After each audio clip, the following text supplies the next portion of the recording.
As you know, we want to develop a strategy that reflects what is most important to all of us.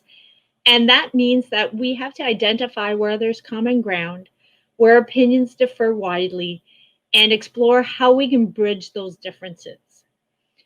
So we hope that the diversity of speakers, panelists, and participants that we've had today and yesterday has given everyone a chance to reflect on the many different perspectives that we must take into account.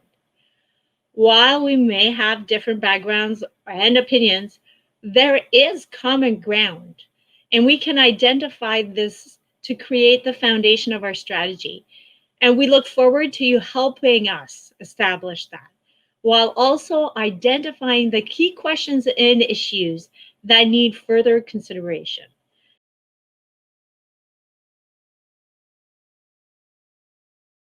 Now we're going to hear back from our facilitators on with summaries of your discussions. So I am going to start with the French breakout session and turn it over to Lisa. Thank you, Karine. So we had, again, a very small phone group in our discussion today, but we had some really great ideas come out of that discussion. So I'm happy to present those back. I'm also was very appreciative of the opportunity to sit through all the presentations today myself and to gain some insights. When it comes to principal considerations coming out of the discussions today, what was really clear to us is that engagement is extremely key in moving forward, and engagement not just in pockets, but throughout the whole length of the project. And that engagement needs to be with the youth, with technical and scientific experts, academia, and also with the Indigenous peoples. And not just in a way for them to validate pieces of the project, but really to be fully engaged and to achieve a true buy-in of the strategy that's going to come, so that this becomes a strategy that belongs to the people in all respects across Canada. It's also important that participants in this strategy development, that their work is for a long-term basis, and that they represent the two official languages in Canada, so that we have representation from the Anglophone community as well as from the Francophone community. It isn't going to be enough to just translate English materials. Being a bilingual Francophone myself, that is something that I heard quite prominent through the discussions today. There will be some challenges and some problems that may come up. And as I mentioned, it's really important that this be a very long-term initiative, that we consider future opportunities and risks for the youth today. So we engage them in as many ways as possible through education in the schools, not just in a way to inform them around nuclear waste and nuclear energy, et cetera, but also to consider the types of jobs that are going to be needed for the future, that they're going to have to employ in order to maintain these installations or whatever is implemented. It's important to consider people's perceptions in the engagement. Things like having an installation on a hill and having a perception of runoff into the rivers, for example, or into the Great Lakes, perceptions of the risks of transportation. So it's important that there be a concerted effort around education and communication throughout the length of the project. So it's important to consider, the aspects of the project today as well as into the long-term future. It's also important in the next steps to consider the cycle around the work. For example, with the Pickering plant being slated to decommission, there are going to be people out of work. So considering the long-term effects of any installations in the strategy, what types of cycles that will create, what kinds of waves of employment that will be required to maintain them. So location needs to be considered to ensure that there's a workforce surrounding that installation, not only short term, but also what will be the impacts of that workforce in the long term. And in the next steps, besides selling the strategy, because once the strategy is implemented, it's going to require a lot of communication, education. It's also important to really consider transportation, if that is an option that's being considered. There weren't a lot of technical options discussed today. I understand those will be tomorrow. But it's important that transportation risks and perception be considered in making the decision around what the strategy will be going forward. And as I mentioned earlier, buy-in to making this a strategy that belongs to all people in Canada is going to be extremely important. Thank you. Thank you, Lisa. So now I'll ask Angela to speak next. And given that we had fewer participants than we had facilitators needed, she was joined by Arisha. So we'll first start with Angela, and then I'll ask Arisha to add if there was anything else to add. Thank you, Karine. And Lisa has already given such a lovely summary there. So well done to that group. We kept it quite tight with our feedback, and we definitely kept looping around the fact that proper communication with the public is important. And we were saying it needs to move further than just communication, and it really needs to be about education as well. And another issue that would start to come up is that of trust. And we all agree that when you start to communicate more, when you start to educate people, that's when the barriers come down. And that is when we can really look at establishing things such as trust, which will be so key if we're going to be moving the engagement further forward, closer at the beginning of these processes. It really is around establishing that. So a strong voice around communication and education. And it's not just about how we've done it in the past. It really is about looking at the diversity of individuals out there. It's about reaching the youth. We heard that coming through clearly. And it really is about bringing everyone together on this journey. Because the more we inform people, the less fearful they become. Some of the areas that need to be addressed going forward, we even said that there might need to be a more organized mechanism, and that this really is around a grassroots approach. It was believed that there are bits and pieces that are happening here and there seem to be some places where it's working well, but there definitely isn't a coordination of this education and this approach to how we get this message out there. And the fact that the nuclear industry is not seen as popular as it used to be, that the children aren't not just studying it, we're not seeing it in the universities, but this voice that we're no longer doing field trips, and that if people can visit these plants, it really is around increasing the perception or improving the perception of it. There are impartial speakers that we could harness. Somebody had mentioned that there are people with experience in the industry, but they're not necessarily being deployed to where they could be. When it came to looking at the relative strengths and weaknesses of some of the technical options that have been discussed, it was really around the fact that there's an understanding that there are different solutions depending on the different types of waste, and we need to consider that repurposing the spent fuel to power SMRs is definitely something that, from what I understand, it's happening, and that's a good thing.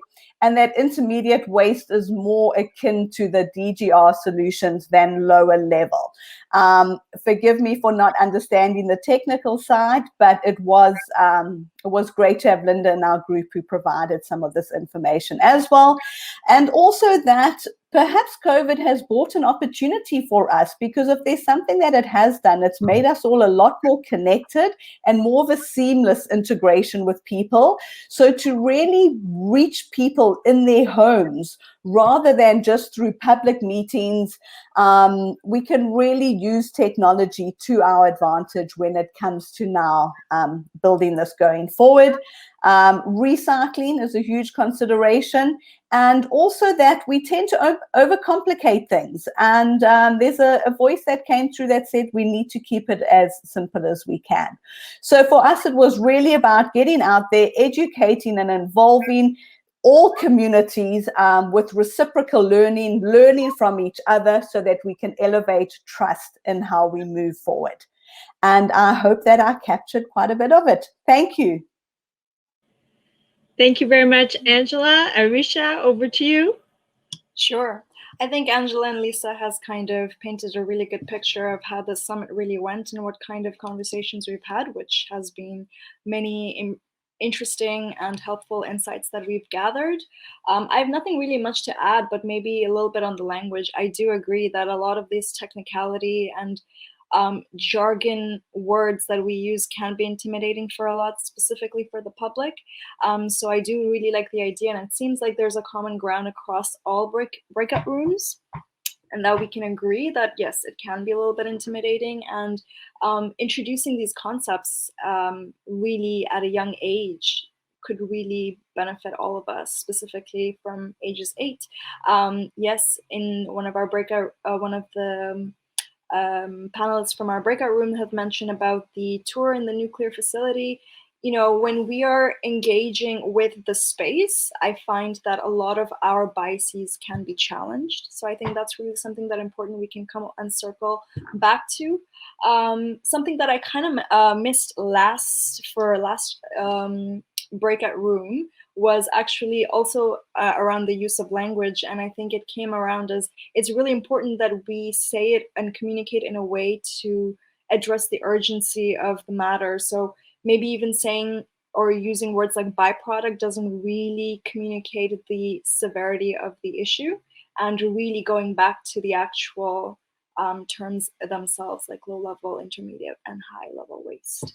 That is all for me, and that's all I observed from my experience, and I feel that I've learned a lot, and I'm happy that this has happened. Thank you, everybody.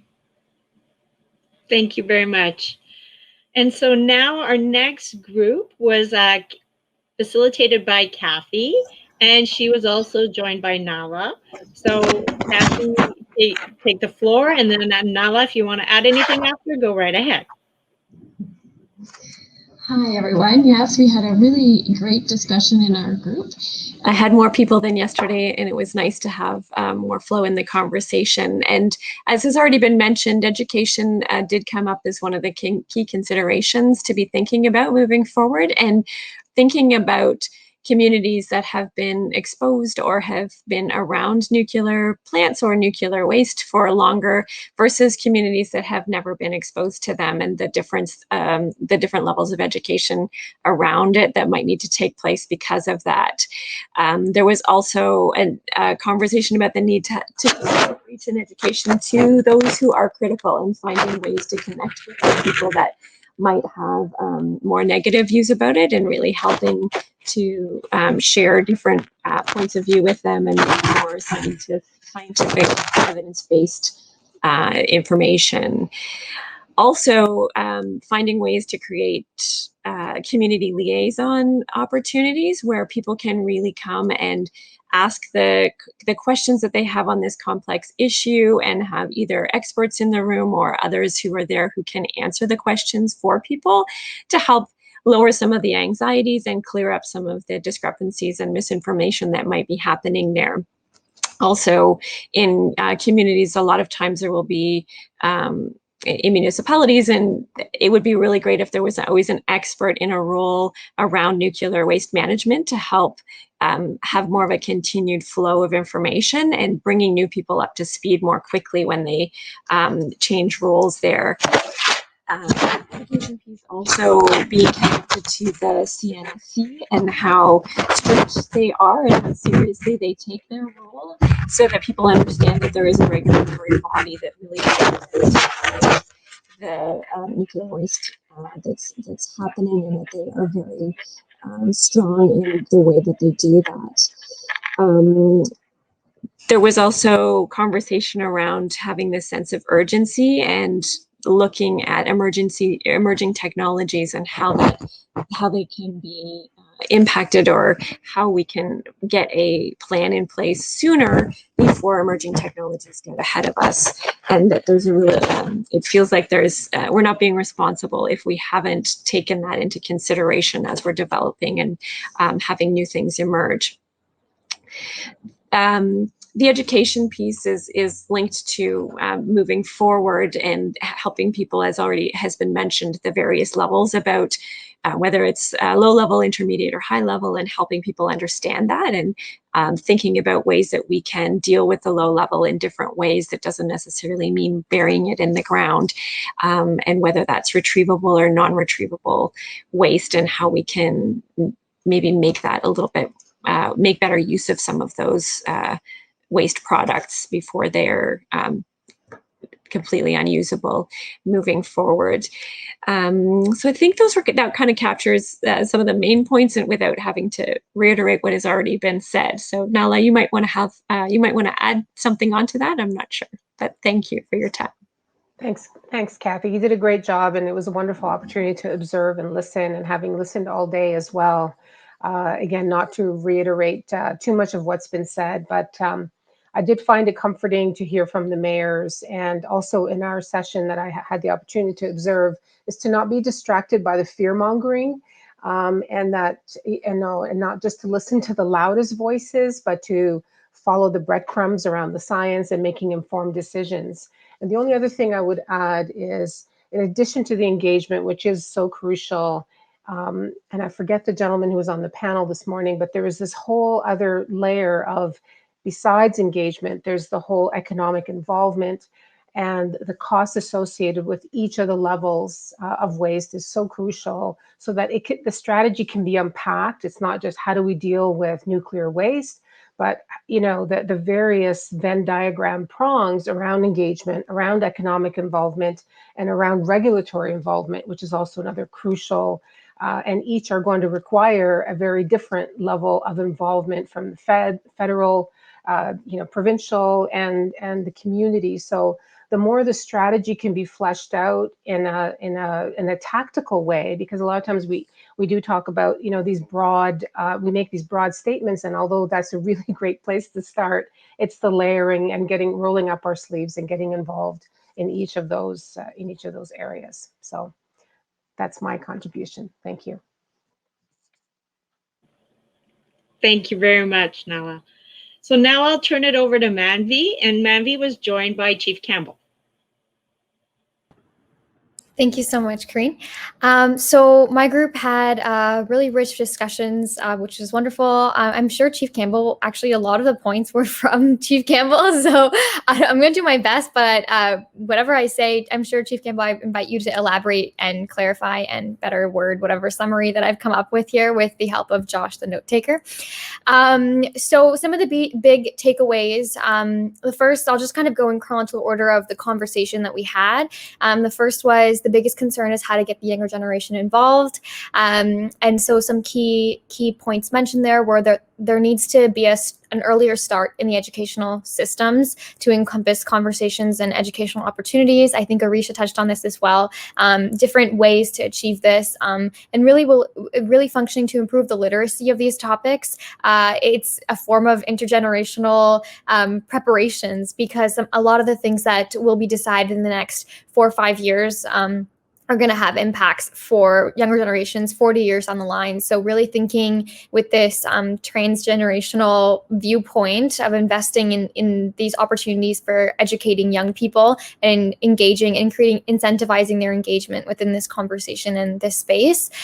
There was a powerful quote: if they store it in the earth in the next 40 years, it's my children's children's and the future generations which will be impacted most and have to take care of this. So the decisions we make really not under-emphasizing the importance and the gravity of it being something you're leaving future generations to deal with. So making these choices in an informed manner. And the next key point, and this led into a larger discussion, but communities, particularly Indigenous communities, there is a lack of trust, which is totally justified given the historical and present day context, of course, but ways to rectify that would be continued and honest and open conversation and communication, and making this a constant thing. So this looks like one actionable item somebody mentioned was, this means that this conversation that we're having and this stakeholder engagement we're having, it actually needs to translate into an actionable item. We need to see that the conversations are not performative and that there really is a follow-up. And then the conversations went into discussing next steps from the perspective of encompassing Indigenous science and traditional knowledge systems and those perspectives. And something that was shared by Billy from the NWMO Elders Council was that we don't hear a lot from the scientific world about how you neutralize radioactivity. It came from the land, and there needs to be work done to determine how to safely put it back in the land to neutralize the radioactivity as it came from the earth. So it must be able to return to the earth, the mother. So in quoting, in paraphrasing and quoting that, I just want to emphasize that there is a lot more work needed to be done to increase transparency with the science and technical aspects of waste management, and continued conversations to work towards achieving what I quoted, essentially. And then Chief Campbell, this is something that you said, and I'm hoping you can, continue this point on when you speak, but you mentioned it's important to have room for Indigenous people to conduct their own assessments for technical options, not to just be consulted with the predetermined options presented to them, really be involved in the process from the beginning to the end, and to see legislative changes for Indigenous peoples to be able to jointly develop these management strategies and regimes to ensure that they're good for generations, and also adding value propositions. So something that you mentioned was the way that we add value chains, jobs, and these being a function and a way to address abject poverty and alienation that Indigenous peoples have faced in every sector. And I'll add this in, from historical and systemic exclusion and marginalization from these processes is a form of discrimination, namely. So that being something that we have to confront, and seeing this, as you mentioned, not as a deficit, but as an opportunity to move in the right direction, and make sure we're doing so in a manner that's co-designed and ethical. So I'll conclude and just say, overall, the group really emulated that we need to include young people, we need to be collaborative, and we need open channels for communication, transparency, accountability, and consistent communication so that we are able to be engaged every step of the way, both host communities, Indigenous communities, young people, pretty much everybody being engaged within the process the whole step of the way there. I'll pass it back to Karine and then Chief Campbell. I don't have much to add, so right away, Chief Campbell. Yeah, thanks a lot. First of all, I want to commend Manvi for your leadership, and I was really happy to join the breakout session and contribute to switch my hats from a facilitator to more of a participant, and really sharing the lens, as Manvi outlined, around free, prior, informed consent is the new standard, the global standard under the United Nations Declaration of Rights of Indigenous People, and that Canada must transition into an era where we're no longer treating Indigenous peoples as stakeholders in our own land, that we are title holders, and that we need to be involved in proper analysis, technical analysis, when there are issues like this that could potentially adversely affect our territories. That's something that historically was denied my parents' and grandparents' era. We didn't have legal recourse to challenge these projects, mass industrialization and allocation of resources to third-party interests. So today, this is an opportunity to strategize on where there could be quasi-regulatory processes or full jurisdictional regulatory processes for Indigenous peoples to participate in those management regimes, the ongoing concern of that, as well as the value chains, that there are careers and opportunities and training for our young people. So I wanted to contribute into the dialogue in those types of lenses. But yeah, it was great to be a part of it. Thank you. Thank you very much, Chief Campbell. And now we're to our last group. And that group was facilitated by Valerie, and she was joined also in her room by Negan and Rob. Thank you, Kahin. I want to start by saying that I'm coming and facilitating from Ottawa, which is on traditional and unceded Algonquin territory. And that is an important thing to note that I missed in the breakup group. So apologies to the members of my group.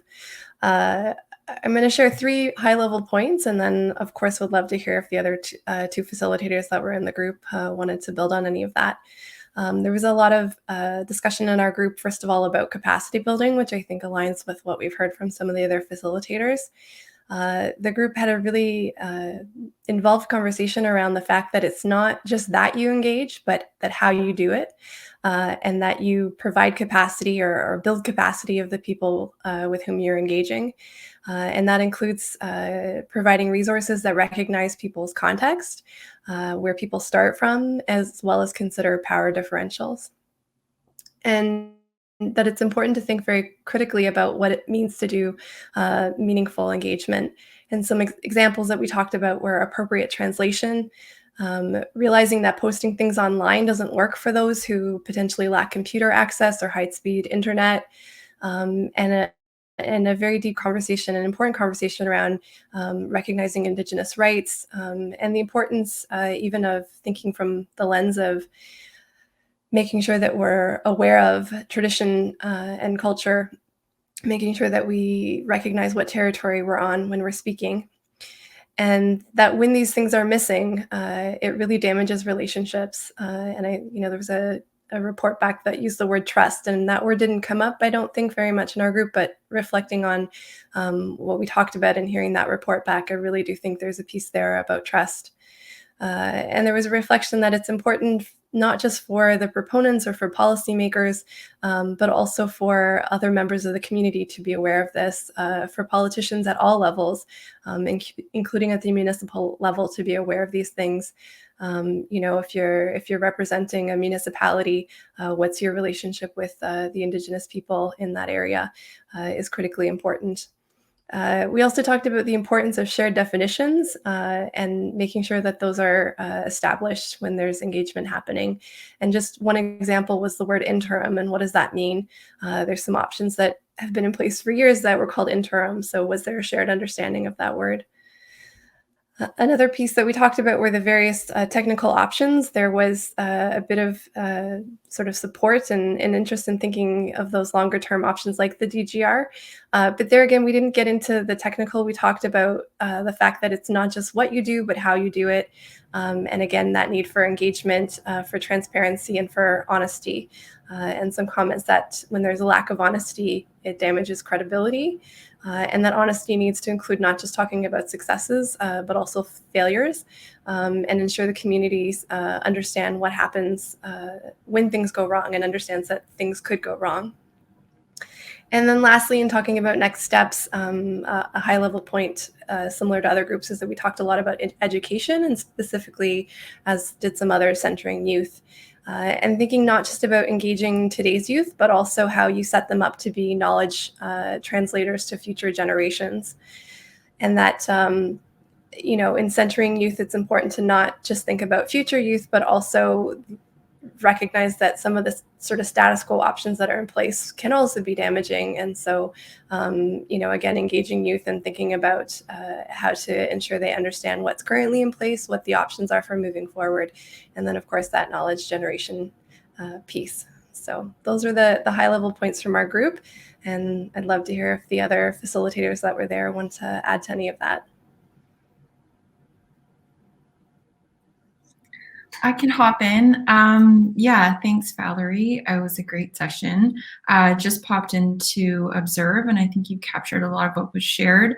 Yeah, definitely some very solemn and serious tone around, ensuring, that there's capacity in consultation process, especially with Indigenous nations. And yeah, just some passionate and important comments around relationship building between municipalities and Indigenous nations on which municipalities are located, and how, that relationship and respect, mutual respect is paramount. And also a really interesting comment around putting trust and faith and training and investment in future generations to be ready preemptively to anticipate future needs for waste management going into the future. And there seemed to be some optimism going forward about, the future generations having the opportunity and knowledge and capacity to take on leadership roles as skilled technical experts moving forward, so future generations can continue managing these serious issues effectively and successfully. Those are the notes that I had. Thank you. Not sure, Rob, if you have anything to add?